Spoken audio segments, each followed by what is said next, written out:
meilleur de l'info locale et internationale vous est présenté sur votre chaîne citoyenne.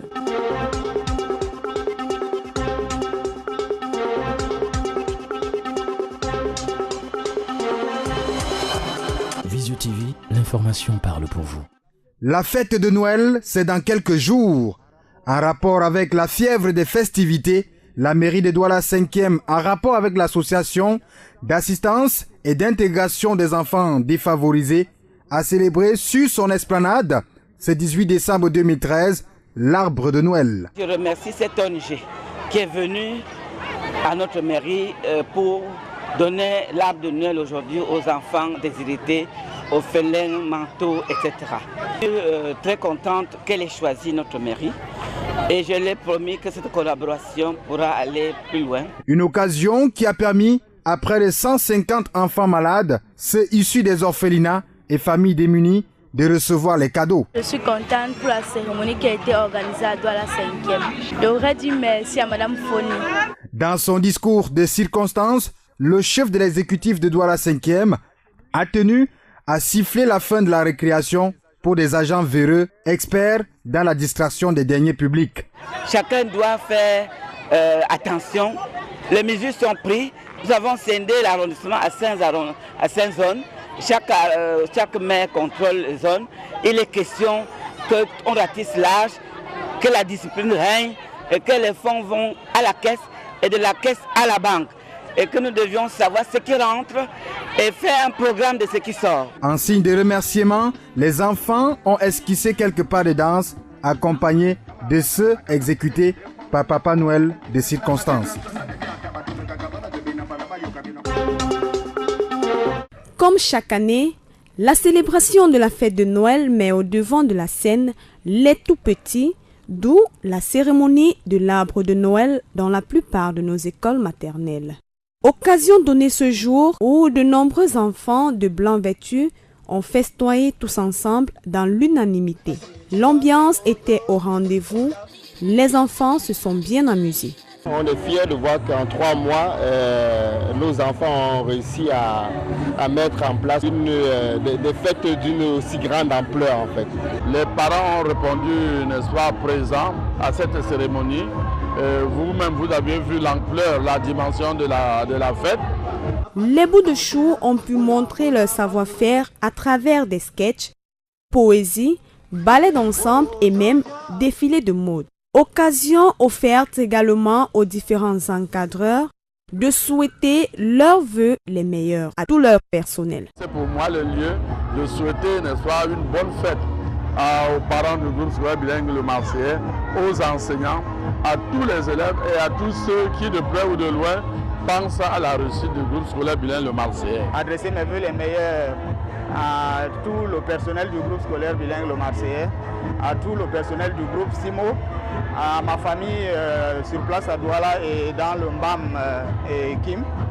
Je dis également merci à la sympathique équipe de Visio TV qui est constamment avec nous dans toutes nos activités. Les enfants sont rentrés tout contents avec de nombreux cadeaux. Pendant ces congés, ils pourront se reposer et faire les devoirs de congé à eux assignés par leurs enseignants. Tout en espérant que les enfants soient dans la joie totale, rendez-vous est donné pour la rentrée du 2e trimestre qui aura lieu le 6 janvier 2014. Plus que quelques jours et c'est Noël.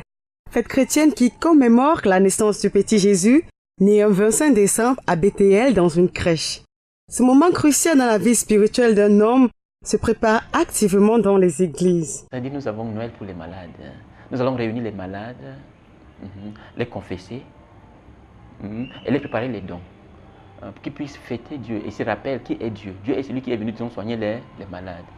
Dieu ne néglige jamais ses malades. Nous avons aussi les tout petits.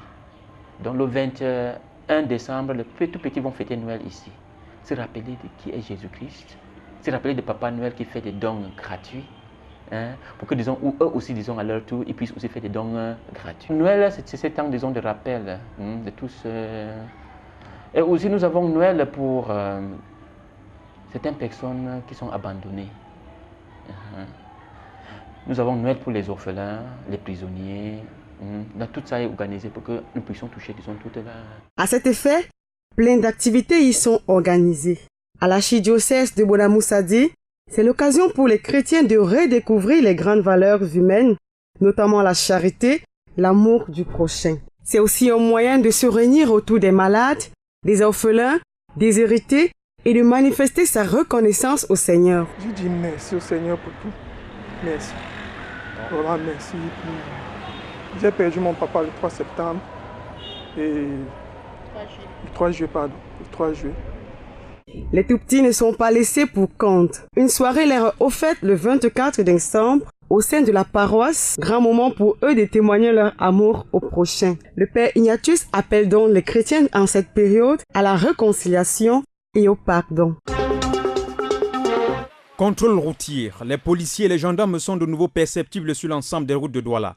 Après la brève halte survenue à la faveur de la visite du président de la République, son Excellence Paul Biya, dans la capitale économique, le phénomène des contrôles et celui des tracasseries policières semble avoir repris du poil de la bête, au point où l'on croit désormais assister à une foire de marchandage entre hommes en tenue et automobilistes, et un quasi-quadrillage structuré des chaussées de l'ensemble de la ville en cette période de grande festivité, sous le fallacieux prétexte de la prévention routière, voire celui de la lutte contre l'incivisme du même type, excès de vitesse, conduite en état d'ébriété, visite technique, sans omettre ces vêtements considérés indécents qui sont devenus un bon moyen pour ces derniers d'engranger des sommes colossales et cela au vu et au su de tout le monde, comme jadis. Preuve que c'était monumentalement gouré tous ceux qui avaient tout fait de clamer haut et fort que les contrôles et autres tracasseries qui en découlent n'étaient qu'un lointain souvenir.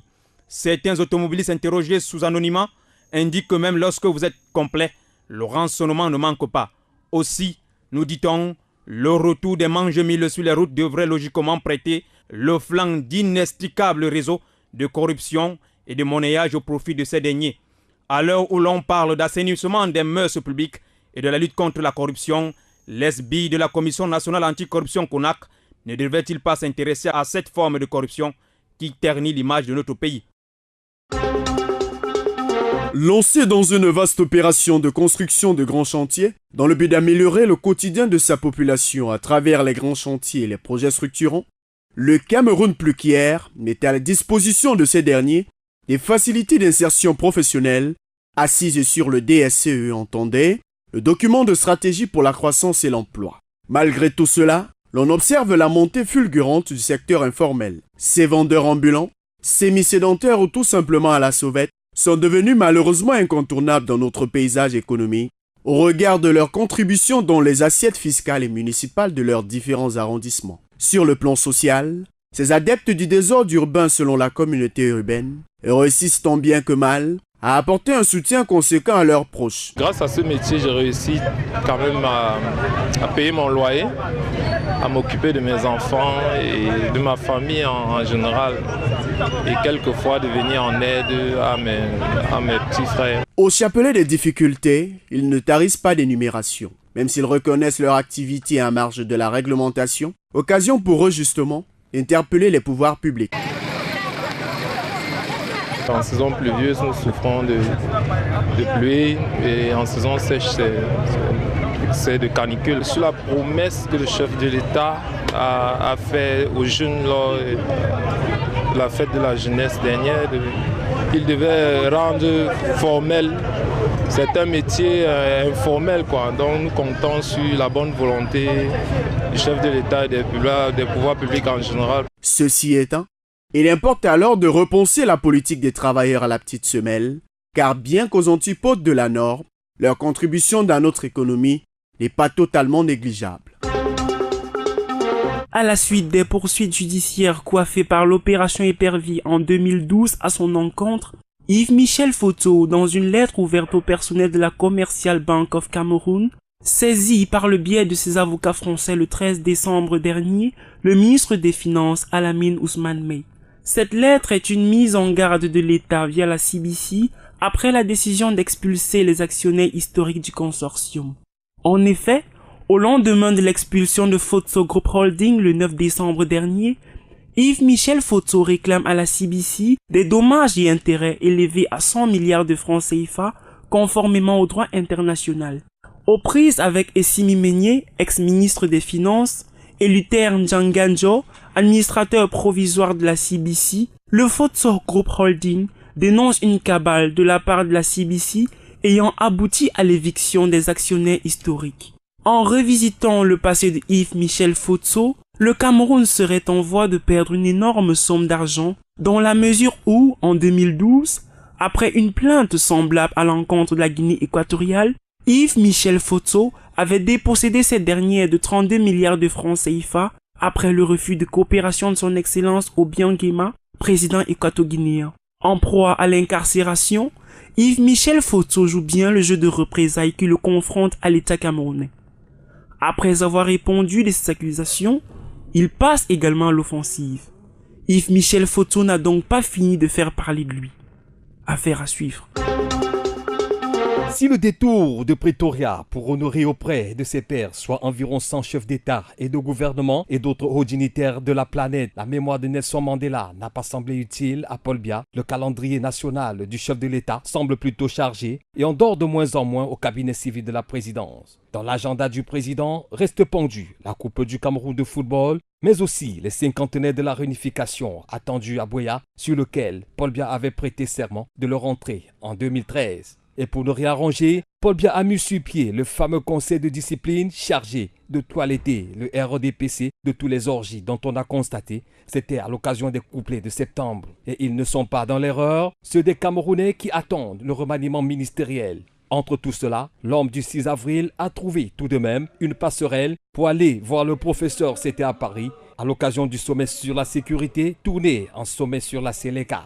Le registre de comptabilité est donc ouvert et le maçon, plus que jamais, est attendu au pied du mur. L'info à l'étranger. Au Sud-Soudan, il s'agit de chiffres communiqués par l'ONU qui citent des sources hospitalières à la suite des combats qui ont opposé ces derniers jours des factions rivales de l'armée. Il s'agit des forces fidèles au président Salva Kiir et celle d'un de ses opposants, l'ex-vice-président Riek Machar, limogé en juillet avec le gouvernement. Le pouvoir a annoncé hier l'arrestation de 10 personnalités, dont 8 anciens ministres en rapport avec le coup d'État manqué de dimanche. Une tentative également contestée dans son existence. Le ministre sud-soudanais de l'information estime que la situation est redevenue calme et que ceux qui ont quitté leur maison peuvent désormais y retourner.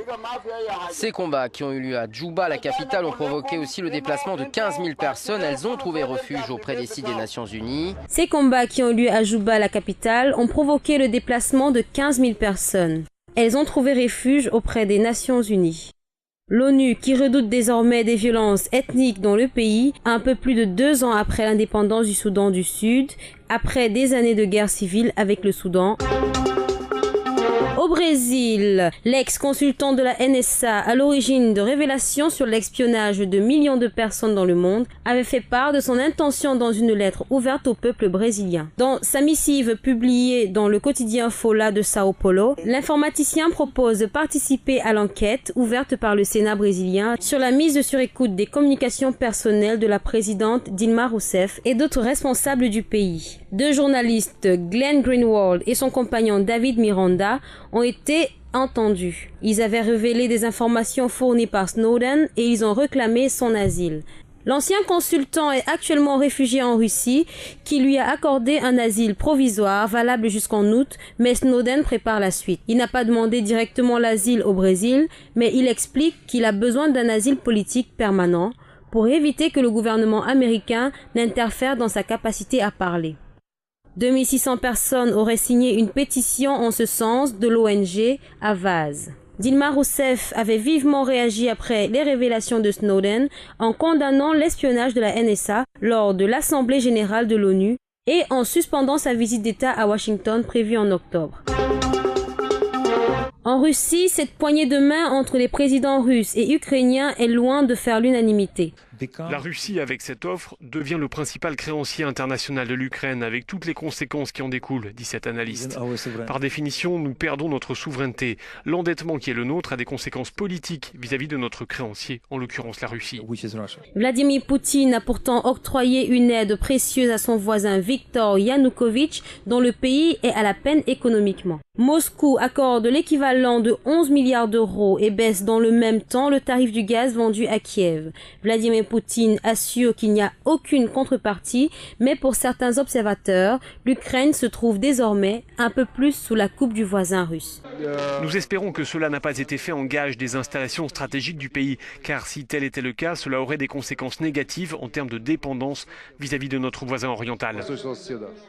Et cette emprise russe, c'est bien ce que veulent éviter les manifestants mobilisés depuis près d'un mois à Kiev. Ce mardi soir, ils étaient encore des milliers à dénoncer les choix politiques du président Yanukovych, parmi eux un des chefs de l'opposition Vitali Klitschko. Pour beaucoup d'opposants, le geste financier de Moscou apparaît comme une récompense accordée au président ukrainien pour son orientation pro-russe au détriment de l'ouverture vers l'Europe. C'est tout pour votre session d'information. Restez en compagnie des programmes de Visio TV, la marque citoyenne.